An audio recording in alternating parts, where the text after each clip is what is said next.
Nalgonda DCC అధ్యక్షుడిగా కైలాష్ నేతకు అవకాశం కల్పించడాన్ని OU JAC నాయకులుగా స్వాగతిస్తున్నామని ఓయూ జేఏసీ చైర్మన్ బాలకృష్ణ నేత తెలిపారు. ఈ మేరకు ఉస్మానియా యూనివర్సిటీలోని ఆర్ట్స్ కళాశాల వద్ద కార్యక్రమం చేపట్టారు.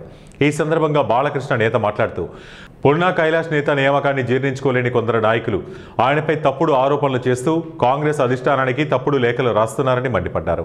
తక్షణమే ఆ నాయకులు లేఖలను ఉపసంహరించుకోవాలని డిమాండ్ చేశారు. బీసీ నేతకు అవకాశం రావటాన్ని కొందరు అగ్రనాయకులు అక్కసు బెల్లకక్కడం సరికాదన్నారు. కేవలం అగ్రకుల నాయకులు ఓట్లు వేస్తేనే కాంగ్రెస్ పార్టీ అధికారంలోకి వచ్చిందా అంటూ ప్రశ్నించారు. వాళ్ళు జీర్ణించుకోలేకపోతా ఉన్నారు.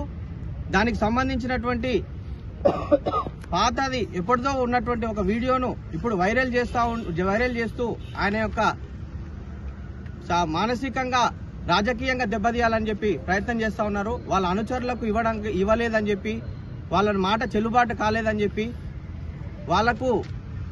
వాళ్ళకు మాత్రమే ఇవ్వాలని చెప్పేసి నిన్న జరిగినటువంటి కార్యక్రమంలో ఒక లేఖ హైకమాండ్కు రాయడం జరిగింది. మేము ప్రశ్నిస్తా ఉన్నాము, బీసీలకు ఓట్లు మీకు అవసరం లేదా?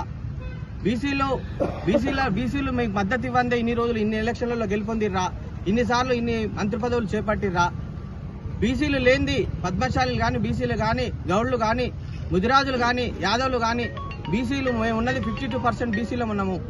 నల్గొండ జిల్లాలో ముఖ్యంగా మునుగోడు కాన్స్టిట్యున్సీలో నల్గొండ జిల్లాలో 52% పైన ఉన్నటువంటి బీసీలో మేము ఇవాళ రాక ఒక పదవి ఎన్నడూ కూడా నల్గొండ జిల్లాలో ఏ రోజు కూడా ఒక పదవి బీసీలకు రాలేదు. ఈ రోజు బీసీలకు ఒక పదవి వచ్చింది. మీరు ఎందుకు అక్కస్సును వెలగకపోతా ఉన్నారు? జీర్ణించుకోలేకపోతా ఉన్నారు?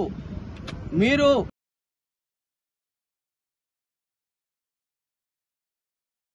సంబంధించినటువంటి వాళ్ళు మీరు రాజీనామాలు చేస్తారు. బై ఎలక్షన్లకు పోయినప్పుడు మీకు సంబంధించి పార్టీలు వేరే అయినప్పటికీ మీకు సంబంధించినటువంటి వాళ్లకు ఓట్లేమని చెప్పేసి అడుగుతారు.